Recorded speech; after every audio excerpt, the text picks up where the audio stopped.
Bonjour à tous et bienvenue sur Langue de Prof. Pour ce 4e épisode, j'ai choisi d'aborder les ressources fiables en ligne et quelles ressources moi j'utilise personnellement, quelles ressources je pourrais conseiller. Et enfin, je terminerai l'épisode par une liste de sites que j'utilise et qui sont peut-être un peu moins connus ou un peu moins classiques. Le web regorge de ressources en tout genre. Vous connaissez très certainement Learning Apps, WordWall, Quizlet, ESL Collective, etc., etc. Le principe de ces sites repose sur le partage, généralement gratuit, de ressources créées par des enseignants eux-mêmes. Le travail proposé est malheureusement vraiment très inégal. J'avoue que j'ai utilisé ces sites à de nombreuses reprises, mais je tombais toujours ou systématiquement sur des erreurs. Et le temps et l'énergie passée à les corriger m'a vite dissuadé de poursuivre. Or, l'idée est bien de se simplifier la vie et les cours. Et c'est là que j'en viens aux sites qui proposent des ressources vraiment fiables, c'est-à-dire qui respectent, à mon avis, plusieurs éléments. J'en ai listé 3. Le premier élément est une langue parfaite, et j'insiste, pas approximative, avec des erreurs dans les articles, des coquilles, une mauvaise traduction. Le deuxième élément important est un niveau de langue annoncé, A1, C1, C2, etc., du cadre européen commun des langues, et que ce niveau soit respecté, et pas en dessus, en deçà ou au-delà du niveau. Le troisième et le dernier élément, et non des moindres à mon avis, ce sont des ressources disponibles. Car il n'y a rien de pire qu'une page qui s'affiche et qui indique que le lien est caduc ou périmé, ou que la page n'est plus accessible. La bonne nouvelle, c'est quand même que ces sites fiables existent. Si on commence par les sites proposant des activités variées, je vais citer notamment TV5 Monde et RFI Savoir. TV5 Monde avec ces deux sites, TV5 Monde Apprendre et TV5 Monde Enseigner, et RFI Savoir qui s'appelle maintenant Le Français Facile avec RFI, c'est un peu plus long.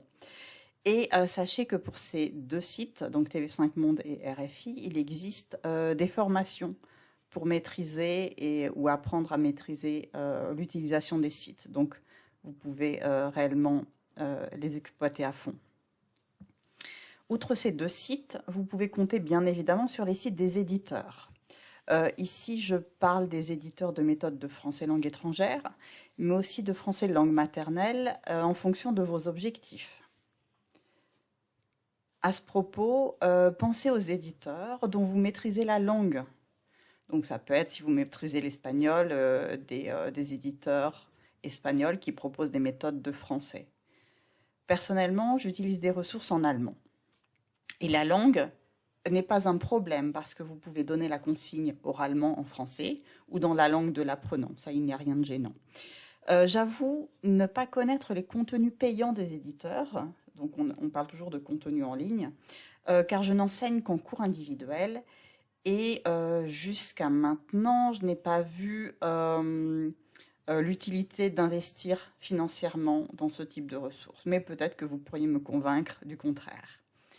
Les éditeurs eux-mêmes, outre les ressources payantes, proposent bien souvent des unités ou des modules en libre accès et qui peuvent parfois être bien utiles si on n'a pas ou peu de temps pour préparer ou si l'on souhaite faire le tour d'une question. Je me souviens avoir utilisé un module complet en accès libre au niveau C1 sur l'alimentation et j'avoue ça avait très très bien marché.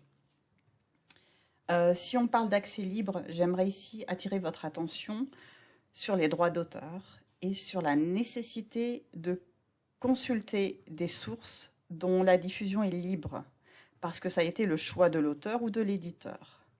Tout comme les photocopies non autorisées, la diffusion et l'utilisation de manuels en PDF volés est à absolument proscrire.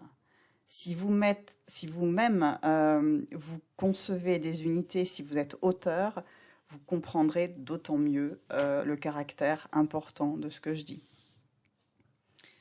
Je vais passer maintenant à une autre liste de sites. On a parlé des sites qui proposaient des activités variées. Maintenant, on va parler plus d'évaluation, de tests de placement et d'épreuves de français comme le TCF ou encore le DELF et le DALF. Et ici, dans le désordre, je vais vous citer 3 sites, nommer 3 sites. Le premier sera sur Français Facile avec RFI, où vous trouvez des tests de niveau, du niveau A1 au niveau B2, donc si vous devez tester le niveau d'un apprenant. Et ce qui est bien, ils peuvent se faire en autonomie, et par exemple pour le niveau A1, les consignes sont en français mais aussi en anglais, donc à conseiller aux apprenants qui maîtrisent également l'anglais. En deuxième lieu, je propose TV5 Monde Apprendre, où ici vous avez une section pour vous préparer ou pour préparer vos apprenants au TCF, avec 600 questions d'entraînement, donc il y a vraiment de quoi faire. Enfin, le troisième site sera celui incontournable de France Éducation Internationale, l'ancien CIEP, et où vous trouverez des épreuves d'entraînement au DELF et au DALF, ainsi que toutes les modalités et les conditions pour passer ces types d'examens. Comme je l'ai mentionné en introduction de ce podcast, les ressources en ligne sont innombrables, et j'espère que les conseils et les liens que je vous ai donnés vous seront utiles. Ici, je vais me permettre d'ajouter 5 sites que j'utilise régulièrement, notamment pour la qualité du contenu et la diversité des activités proposées, et je pense qu'ils sont peut-être moins connus. Peut-être que vous m'affirmerez le contraire. Le premier est logicieléducatif.fr, donc tout attaché, logicieléducatif.fr. Le deuxième est françaisfacile.com, tout attaché, françaisfacile.com.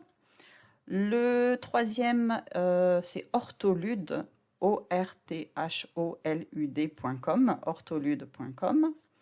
Le quatrième, c'est leplaisirdapprendre.com, qui a été réalisé en coopération avec le Cavilam et qui propose des quiz thématiques très intéressants ces quiz permettent de faire une petite pause dans les apprentissages. Et enfin, soutien67.fr, soutien SOUTIEN 67.fr. J'utilise régulièrement la rubrique français et la rubrique mathématiques. C'est destiné aux français natifs, mais clairement, beaucoup d'activités sont exploitables, même en français langue étrangère. Je pense que c'est tout. Peut-être un dernier conseil pour conclure. Ne multipliez pas les listes de sites à l'infini. Concentrez-vous sur quelques-uns et exploitez-les au maximum. Plus vous les utilisez, plus vous serez à l'aise et moins vous perdrez de temps et d'énergie. Et on le sait, le temps et l'énergie sont des alliés précieux à ne pas gaspiller. À très bien vite sur un autre podcast.